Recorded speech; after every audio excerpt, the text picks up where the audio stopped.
Shaul continues on his voyage, his attempts to kill David. There was a moment at the end of the last chapter where he had clarity with the recognition of how great of a person David is and that David will not be killed.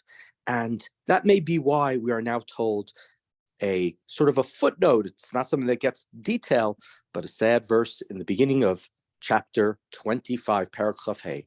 Vayamat Shmuel, vayikbetzu chol Yisrael, vayispedu lo, vayikberuhu bebeito barama, vayakam David vayered el midbar pa'aran. Shmuel dies, and maybe here Shmuel dies because finally Shaul has admitted that David will become king, and maybe that's enough of a reason for now for Shmuel. He knows David's going to become king because God told him that was going to happen. But to hear the realization that Shaul has accepted it, maybe that's the reason why Shmuel can pass away at this point in time. It's as if his full-fledged prophecy has come true. And David runs away, right? He knew he had this moment of clarity. He goes to Midbar Pa'aran. And now we start a new story with verse 2, which is a very critical story in the life of David. V'ish b'ma'on u'masehu b'karmel, va'ish gadol ma'od v'lotzon shloshet alafim, v'elef izim v'ihi bigzozet sono b'karmel. There was a man in the place of Ma'on, and he had his possessions were in a different place, not far away in Carmel. A very wealthy man. He had 3,000 sheep, 1,000 goats, and he was shearing his sheep into Carmel. V'shem ha'ish Naval, v'shem ishto Avigail. And the man's name was Naval, and his wife's name was Avigail. Now, Naval, some of the commentaries there, Barb and all others, say that's not actually his name, because a Naval is a insult of a person. Like we have the phrase, the Ramban describes what's called it's obviously much later, there's a Naval B'Rshut HaTorah, somebody who technically follows the law, but is just a terrible person. And so this man, whether his real name was Naval, that's what he's called. His wife on there is named Avigail. Va'isha tovatzecha v'fator v'ish kashev v'rama alalim v'hu kilvi. And so, right, the woman was intelligent and beautiful, but the man who was from the family of Kalev, it seems, or maybe it's saying he was like a dog, it's not clear. He was a difficult man. He was evil. He was trouble. He was just not a person you wanted to spend much time with. Vaishma David Bamidbar, he goes, Naval et sono, and David heard that Naval was shearing his sheep. Vaishlach David asara narim, in verse 5, Vayomer David lenarim alu charmela, uvatem el Naval, ushaltem lo, b'shmi l'shalom. So David sends 10 young men, and he says, go up to Carmel, and when you reach Naval, say hello to him. Tell him I wish him well. V'amartam kol lechai, and say to him, to life, to lechayim. V'ata shalom uveitcha shalom v'chol asher lecha shalom. And say, greetings to you, greetings to all that you have. It is all yours. V'ata shamati gozdim lach ata haroim asher lecha hayu imanu lo hechlam num v'lo nifkad lem muma kol yemehi utam bekarmel. And tell them, after you wish him well and wish everything that he has well, that now you see, or we heard that he's shearing his sheep. And as you know, your shepherds, Naval, were with us. We did not harm them.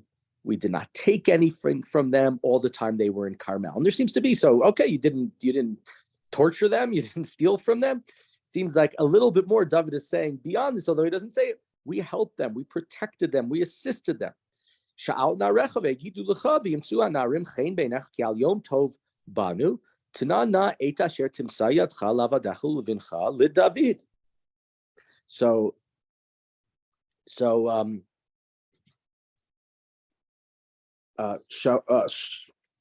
David says to Naval, come and give me what I deserve. I deserve, some of this stuff. We helped you, and now we deserve some stuff, right? To ask your men. We were very gracious with them. We helped them, and now we're in a bad situation. So give us what you can. Vayavo narei David vayedabru el Naval k'chol advarim ha'ele b'shem David vayanuchu. And so the men came and they gave this message to Naval. And when they stopped talking, Vaya'an Naval, we're in verse 10, and it's not surprising. We said his name is Naval B'Rshut HaTorah. described as a difficult and evil man, not somebody you want to go into business with, not somebody you want to hang out with. And he said, at Avdei David Bayomer, Mi David umi ben Yishai, Hayom Rabu Avadim Hamit Partzim Ish Mipnei Adonah. Who is David? Who is the son of Jesse? There are many slaves nowadays who run away from their masters. Right? David is a nothing. He's run away from his master Shaul. Ulakachti v'lakachti et lachmi v'et meimi v'et tivachti asher tavachti ligzozah v'natati la'anashim asher lo yadati emi zehema. Should I take my bread and my water and my meat that I slaughtered from my own shearing and give them to men who come that I don't know? V'yafchunare David lidarkam. David's men turned around and went home. Vayashuvu vayavo vayagidu lo kechol advarim ha'el. And they tell David, Naval doesn't care that you helped his men. He says you're like a runaway slave. You're a nothing. Vayomer David la'anashav, chigru ish et charbo, vayichagru ish et charbo, vayachgor gam David et charbo. And David said to his men, go get your swords. And each one of them got their swords, their spears, their weapons, and David too took his sword. Vayalu acharei David ka'arba meot ish u'matayim yashvu ala kelim. And with David went about 400 men, and 200 stayed with the stuff, stayed at their base. And we've seen this before, 400 men, Esav. David here, violence is what's happening. He's offended by what was said. He takes terrible offense. I'm a slave who runs away from his master. I'm a nothing. Who do you think you are, Naval? Now we go back into the camp of Naval. V'la'Avigail eshet Naval, higid na'ar echad minarim lemor, hinei shalach David malachim me'amidbar levarech et Adonenu vayat bahem. And Avigail, who we were told was beautiful and wise and a kind person, so she was told that David had sent messengers to greet Naval, and he spurned them. V'anashim tovim lanu ma'od, but David and his men were very good and friendly for us. And they didn't harm us. They didn't steal anything from us. They were decent. They were good for us all the time that we were out in the open where we could have been attacked by bandits, by scoundrels, right in the wilderness. They were with us both the night. They were like a wall. They were protecting us while we were tending the flocks, all the sheep. There's 3,000 sheep. So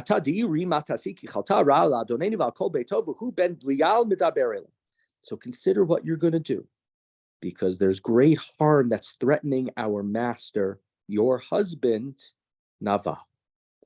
He is a nasty fellow and no one can speak to him. And here we have this word we've had a number of times, Ben Blial, somebody without an oak, somebody, right, doesn't have the yoke, not the oak of God. He may not have the oak either in front of him.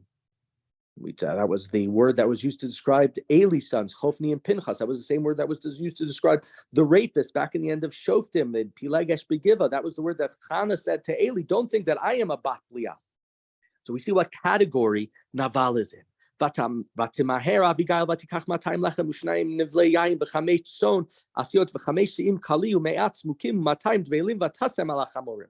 Avigail quickly got 200 loaves of bread and wine and sheep and corn and raisins and cakes, and she put them onto donkeys. And she told her young men, go on ahead of me and I'll follow you, but do not tell my husband. And she did not tell her husband.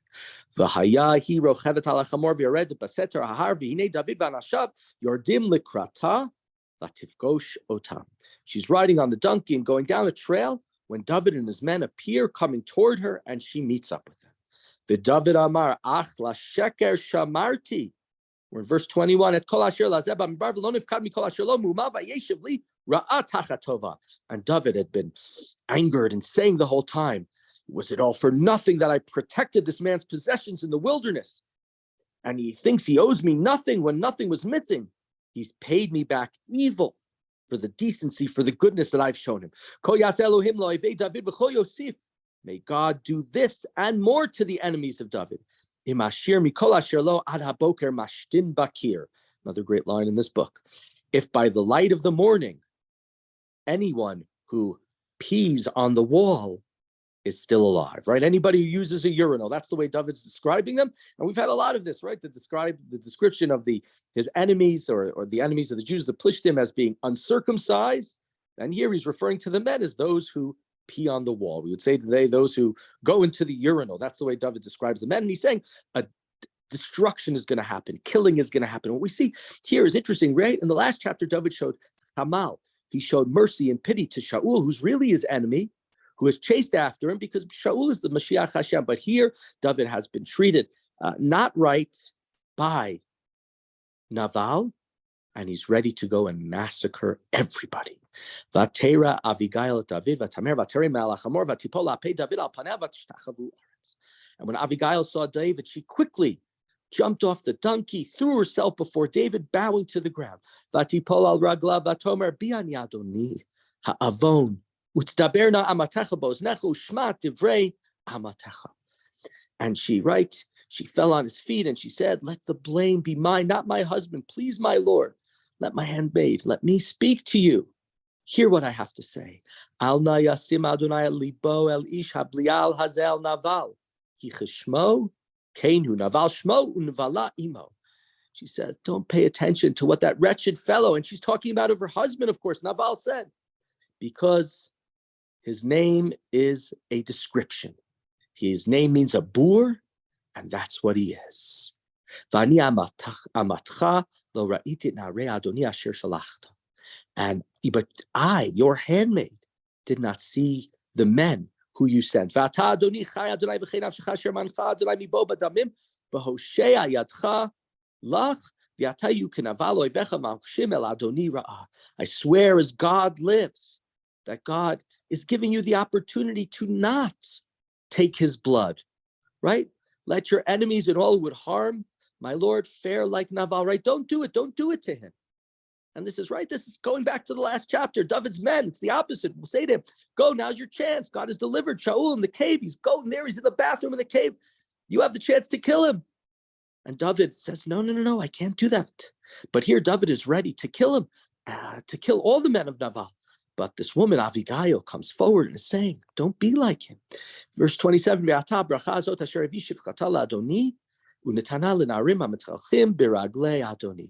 here's the present which your maidservant has brought. Let it be given to the young men who are the followers, right? I'm giving you from Naval's possessions what you deserve. So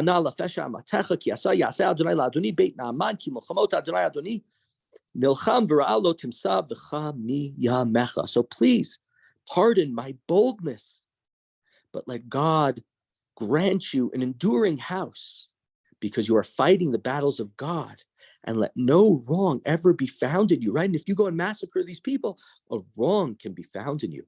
And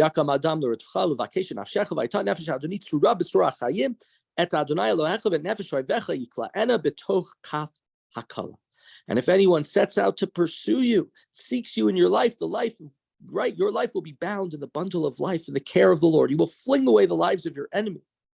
All right, we know these words. These words, right? It says on the top of many a Jewish headstone, Taf Nun Tzadi Be Hey. From this verse, Tiei Nafsho Tzura B'Tzura Chayim. Let his life be bound in the bound of life. And when God has accomplished for you, for my Lord, all the good, he will appoint you ruler of Israel. This is a critical moment of it. You have the chance to be a murderer, to be a killer, or you have the chance to show mercy. Don't be like Naval.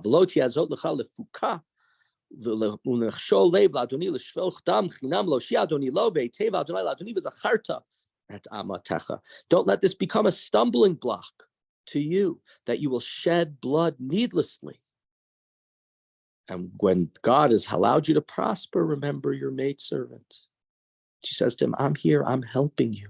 That's what I'm doing. I'm giving you the opportunity to not cause a disaster. Verse 32, and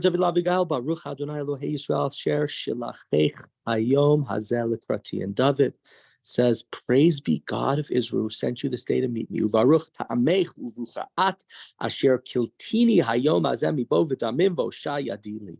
And blessed be your prudence. Blessed be everything about you, because you restrain me from getting my hands bloodied from much killing. V'ulam chai Adonai lo Yisrael asher mina'ani mehara otach kilulei miharta v'tavota likrati ki im notar l'naval ad or haboker mashtin bakir. And thank God, thank the God of Israel that He allowed you to come and greet me, because if it hadn't, not a single male would have remained from Naval. By daybreak, they would have all died.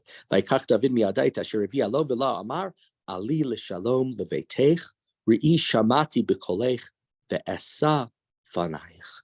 David accepted what she had brought to him and said, go to your home safely. I've listened. I respect your wish. Vatavo Avigail, pasuk Lamed Vav, verse 36. El Naval v'hine lo mishteh b'beito k'mishteh hamelech.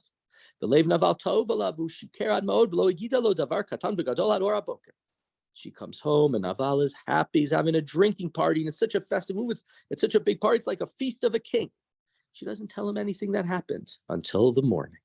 Vahiva boker b'tzeit hayayim mi Naval. The next morning, when Naval is not hungover, seems to be what it says, when he had slept off his wine, and she told him, by the way, David was coming to kill you with stuff. I greeted him, and now he's not coming to kill us. Vayamat libo b'kirbo v'hu haya le'even. And Naval, his heart turned to stone. It's like he became comatose. His courage died.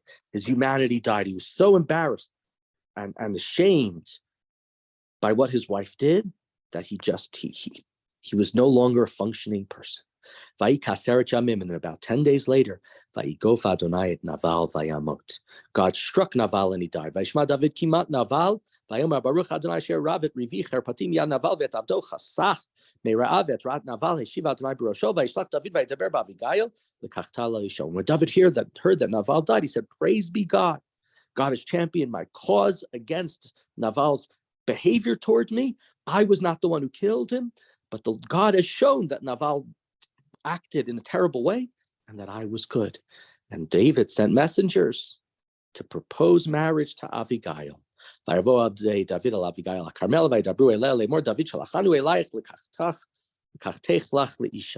Messengers come, and right first David just wanted some food from Naval. Now what is he getting? He's getting everything from Naval. He's getting his wise wife now that he has passed away. Vatakam vatishtakavu apayim arza. She immediately bows low. And she says, your handmaid is ready to be your maidservant to wash the feet of my Lord's servant. So